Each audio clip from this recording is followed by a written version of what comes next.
अब इसी action mode पर है और इसी तस्वीर को हम दिखा रहे हैं आपको। आलमगंज में पुल के नीचे कैसे एनकाउंटर किया गया है उसकी तस्दीक करती ये तस्वीर है। 25,000 का ये नामी अपराधी था। पटना के टॉप 10 मोस्ट वांटेड अपराधियों में इसका नाम शामिल था और आखिरकार बिहार पुलिस को ये बड़ी सफलता मिली, पटना पुलिस को ये बड़ी सफलता मिली।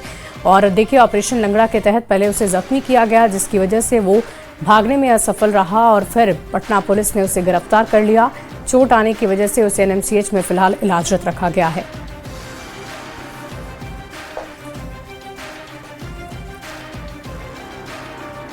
एक कुख्यात अपराधी जिनका नाम राजीव कुमार और सूर्या डॉन है, ये इनकी संलिप्तता 15 से 20 मामलों में रही, जिसमें कई प्रकार के कांड, जिसमें डकैती, लूट, आर्म्स एक्ट के कांड, हत्या के मामले में भी संलिप्तता हो सकती है। इस संबंध में अपने हम रिकॉर्ड देख रहे हैं। आज उसके द्वारा पुलिस पे हमला किया गया।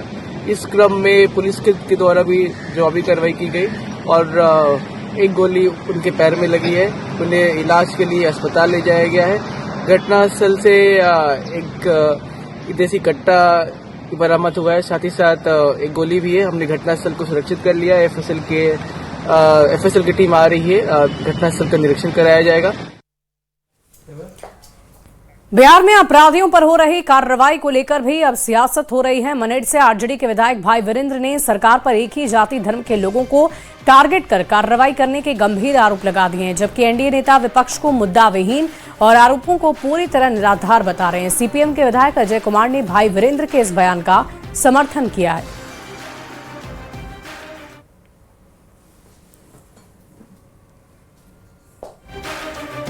सूबे बिहार में हम अपराधी के खिलाफ हैं, लेकिन एक ही जाति के लोग अपराधी नहीं है।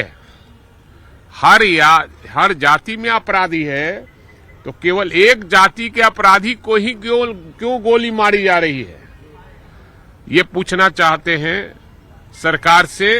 क्या बिहार की यह सच्चाई नहीं है कि जातियों में बटा हुआ है बिहार? क्या यह सच्चाई नहीं है कि बिहार में जाति की जड़ बहुत नीचे तक है? क्या यह सच्चाई नहीं है कि जाति के आधार पर लोगों को संरक्षण भी दे रहा है?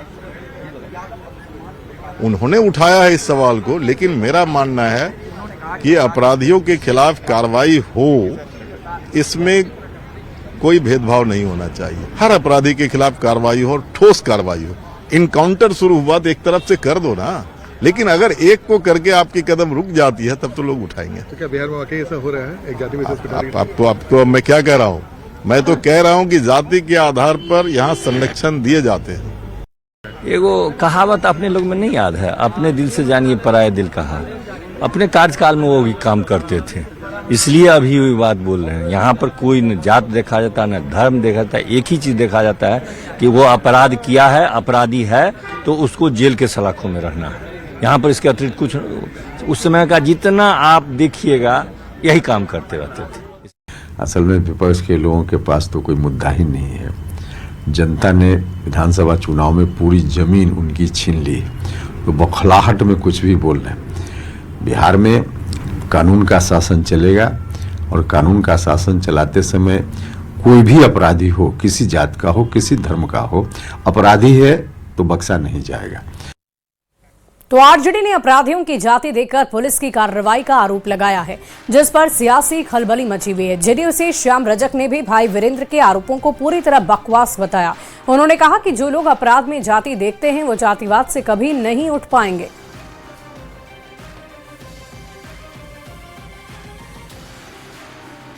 और एनडीए की सरकार पूरे बिहार के लिए, लोगों के लिए है। कौन किस जाति का है ये महत्वपूर्ण नहीं है, कौन कितना निरीह है ये महत्वपूर्ण है। और यही कारण है कि निरीह प्राणियों के लिए बिहार सरकार, नीतीश जी और एनडीए सरकार उसके लिए योजनाएं बनाती है और जो गड़बड़ करते हैं ऐसे लोगों को कार्रवाई भी करती है। जाति की बात जो लोग करते हैं वो जाति से आज तक उबर नहीं पाए, इसीलिए वो सबसे नीचे हैं।